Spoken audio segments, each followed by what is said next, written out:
제가 기도하고 시작하겠습니다. 사랑해 주님 감사합니다. 오늘도 주의 말씀 가운데 하루를 시작합니다. 오늘 하루의 삶이 주의 은혜로 시작하오니 주님, 무엇을 하던 어디에 있던 주의 영광을 위해서 살아가는 저희들이 되게 하여 주시옵소서. 예수님의 이름으로 감사드리며 기도드립니다. 아멘. 성경 봉독하겠습니다. 봉독할 말씀 본문 에베소서 1장 1절로 6절까지의 말씀입니다. 우리 한 목소리로 다 함께 봉독하겠습니다. 에베소서 1장 1절부터 6절입니다. 하나님의 뜻으로 말미암아 그리스도 예수의 사도된 바울은 에베소에 있는 성도들과 그리스도 예수 안에 있는 신실한 자들에게 편지하노니, 하나님 우리 아버지와 주 예수 그리스도로부터 은혜와 평강이 너희에게 있을지어다.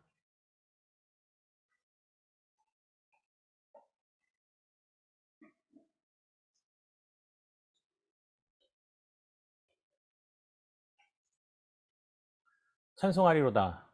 하나님 곧 우리 주 예수 그리스도의 아버지께서 그리스도 안에서 하늘에 속한 모든 신령한 복을 우리에게 주시되, 곧 창세 전에 그리스도 안에서 우리를 택하사 우리로 사랑 안에서 그 앞에 거룩하고 흠이 없게 하시려고 그 기쁘신 뜻대로 우리를 예정하사 예수 그리스도로 말미암아 자기의 아들들이 되게 하셨으니, 이는 그가 사랑하시는 자 안에서 우리에게 거저 주시는 바 그의 은혜의 영광을 찬송하게 하려는 것이라. 아멘.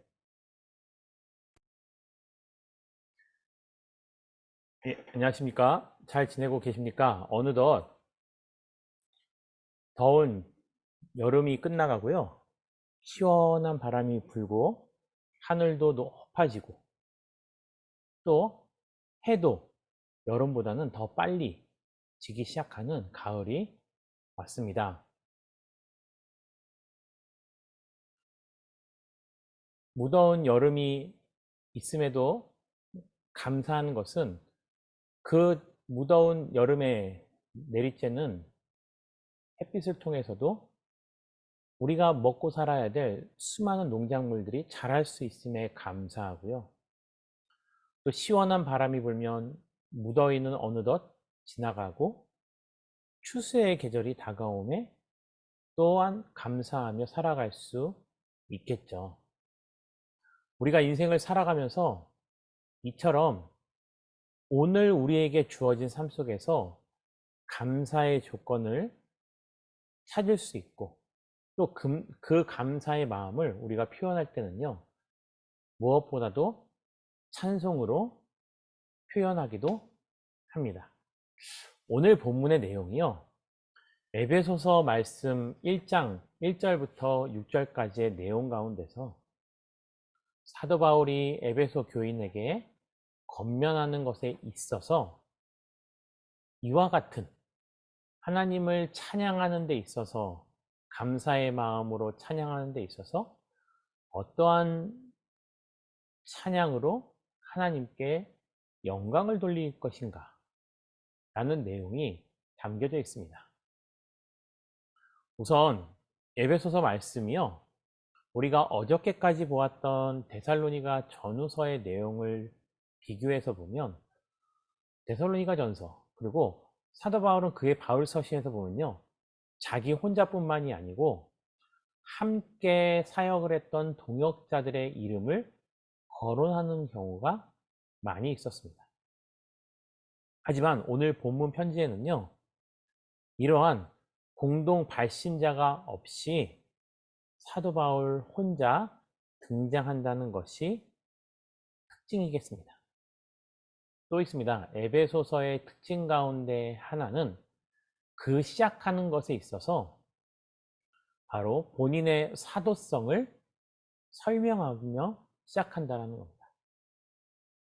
사도 바울은요, 그가 사울이라고 불렸을 때에 다메섹 도상에서 만난 그 예수님, 그 예수님과의 만남을 통해서 본인도 분명히 부활하신 예수님을 만난 사도라는 것에 대한 수많은 도전의 일침을 놓고 있는 내용이기도 합니다. 그래서 1절의 시작은요, 하나님의 뜻으로 말미암아 그리스도 예수의 사도된 바울이라고 나와 있는 거죠. 그렇다면 하나님의 뜻 가운데 바울만 하나님의 사도가 되었을까요? 그렇지 않죠. 하나님의 뜻 가운데 성도로 부름받은 우리들도 존재한다라는 겁니다. 그래서요, 사도 바울은 에베소에 있는 성도들과 그리스도 예수 안에 있는 신실한 자들에게 편지를 한다고 기록하고 있는 것입니다. 오늘 본문 1절 말씀을 통해서 우리 사랑하는 성도님들, 내가 하나님의 자녀로 거듭날 수 있었던 것, 또 이 세상을 살아갈 때 하루하루의 삶이 주님 안에서 형통한 삶을 살아갈 수 있는 것, 이러한 것들이요, 하나님의 뜻으로 이루어졌음을 반드시 성령의 인도함을 따라서 믿음으로 고백하시기 바랍니다. 그리고 2절은요, 에베소 서신을 시작하는 데 있어서 그 에베소 교인들에게 축복으로 시작을 합니다. 하나님 우리 아버지와 주 예수 그리스도로부터 은혜와 평강이 그들에게 있기를 소망하는 내용인 거죠.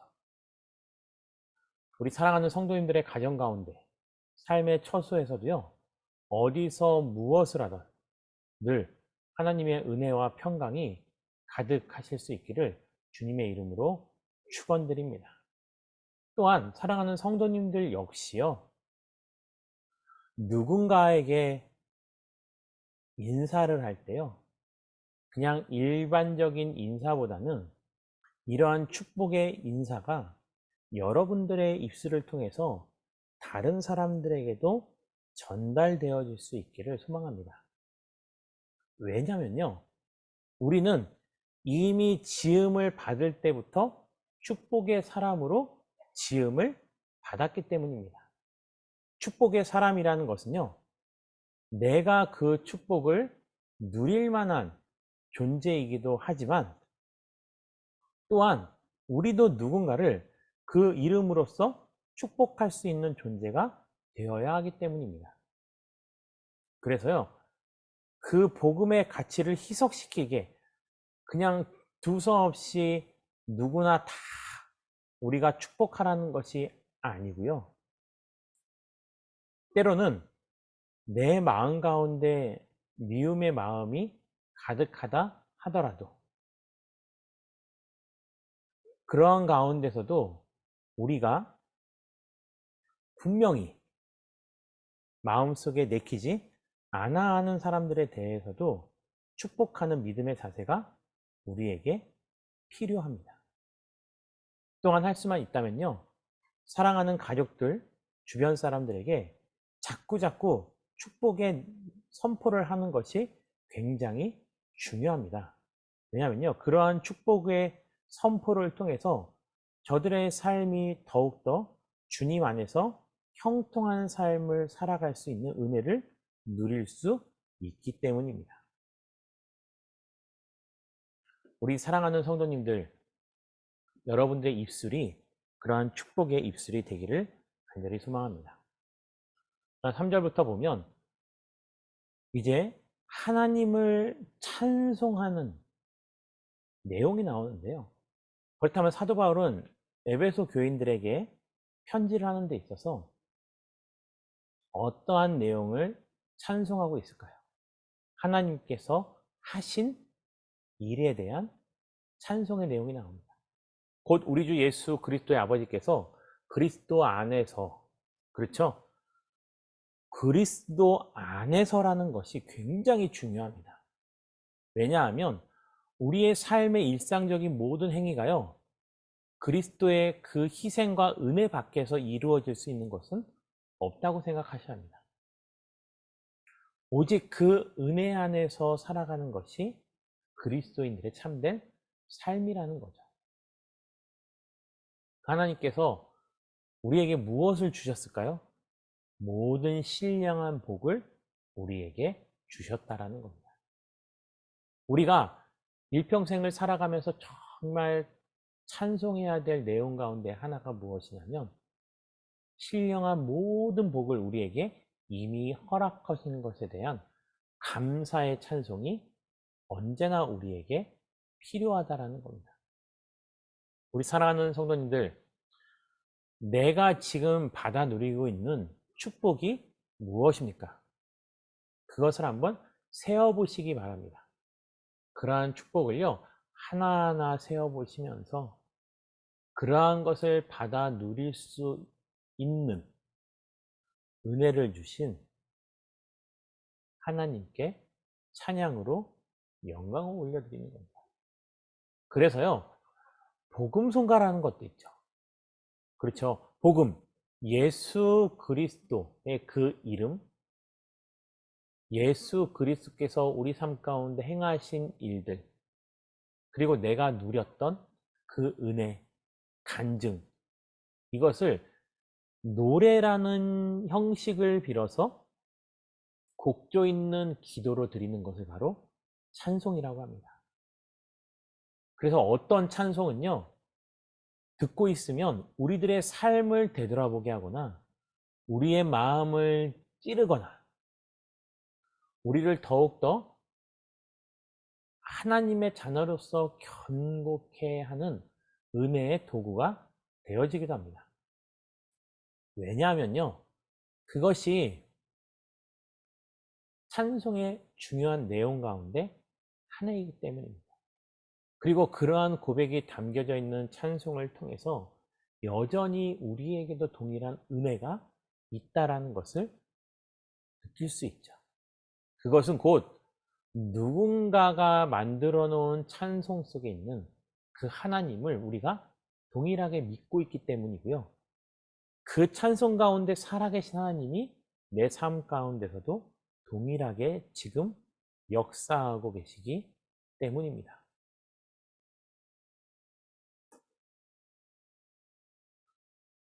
그리고 4절 보니까요, 곧 창세전에 그리스도 안에서 우리를 택하사라고 나와 있죠.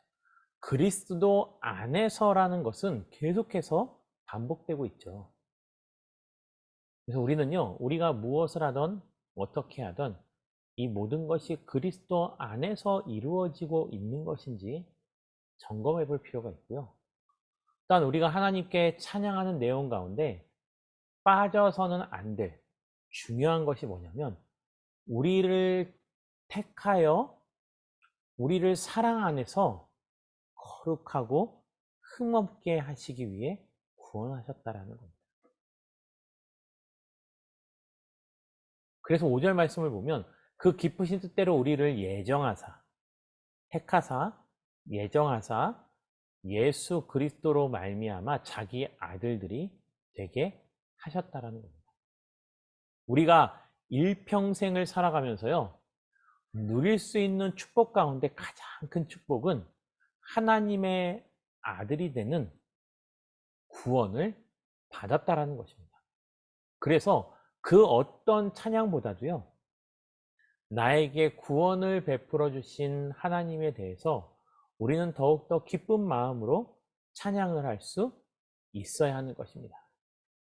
우리에게 그러한 구원을 베풀어 주신 하나님의 은혜야말로 이 세상 그 어떤 것과도 바꿀 수 없는 가장 귀한 보물이기 때문입니다.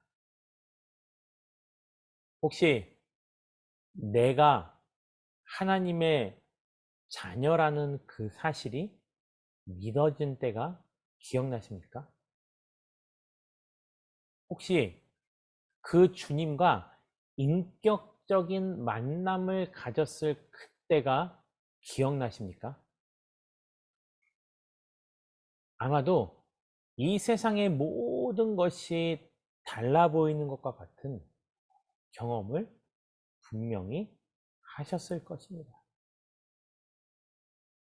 그때의 감정과 그때의 이성은 정말 무엇과도 비교할 수 없었을 새롭고 또 놀라운 경험이었을 것입니다. 그렇다면 그것에 대해서 우리는 여전히 하나님께 감사로 영광 돌리며 고백할 수 있는 찬양을 올려야 되는 거죠. 그래서 6절에 보니까 이렇게 나오죠. 이는 왜 그러한 전적인 영적인 축복을 주시고 또 우리를 택하여 하나님의 아들로 삼으셨냐면요. 그가 사랑하시는 자 안에서 또 반복되죠. 그리스도 안에서 본인이 사도가 되었다는 것, 또 우리에게 축복을 주셨고 우리가 하나님의 자녀가 됐다는 것, 또 그 사랑하시는 자 안에서 우리에게 거저 주시는 은혜와 영광을 찬송하게 하려는 것이죠. 여기서 거저 주었다라는 것이 가치가 없기 때문에 거저 주었다라고 생각하시면 잘못된 것입니다. 오히려요, 거저 주신 이유가요, 우리가 그 소중한 것을 우리가 가지고 있는 그 어떤 것으로도 바꿀 수 없는 너무나 존귀한 가치이기 때문에 우리에게 그 어떤 대가도 요구하지 아니하시고 그저 입술로 고백하기만 하면 하나님의 자녀가 되는 은혜를 주셨다라는 것입니다. 그 은혜와 영광을 하나님의 이름으로 높여드리는 찬양이 우리가 일평생을 살아가면서 해야 될 행동인 거죠. 오늘 이 말씀을 통해서 우리 사랑하는 성도님들, 오늘 하루의 삶 가운데서도 그 은혜, 내가 누리는 축복에 대해서도요, 정말로 하나님께 감사하며 그것을 또한 찬양으로 영광 돌릴 수 있기를 주님의 이름으로 축원드립니다. 함께 기도하겠습니다. 이렇게 기도하겠습니다. 하나님의 뜻 가운데 이루어지는 그리스도인의 삶을 살게 해달라고, 또 구원의 축복을 찬양하는 삶이 되게 해달라고, 공동체를 위해서 기도하겠습니다. 교회를 위해 가정과 교회와 세상을 더욱더 아름답게 만들어가는 도덕 아름다운 교회가 되게 해달라고 이 시간 다 함께 자유롭게 기도하고 마치도록 하겠습니다. 기도하겠습니다. 산을 내려오는 바람과 같이 우리에게 불어온 그 하늘의 이야기, 다친 우리 마음 자유케 하던 그 나사렛에서 한 목수의 이야기, 나와 같은 이도 복이 있다던 이전엔 한 번도 듣지 못한 이야기, 우리 이마에 맺혀있는 땀들 진저리 쓰다듬던 예수님의 이야기, 메마른 땅 위에 내리는 비처럼 흐르는 내 땀방울로 부는 바람처럼 나를 향하신 그분의 마음, 너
와서 나의 마음 자유케 하던 그 나사렛에서 온 한 목수의 이야기. 나의 모든 짐 그 어깨에 지고 갈보리 향해 가던 예수님의 이야기.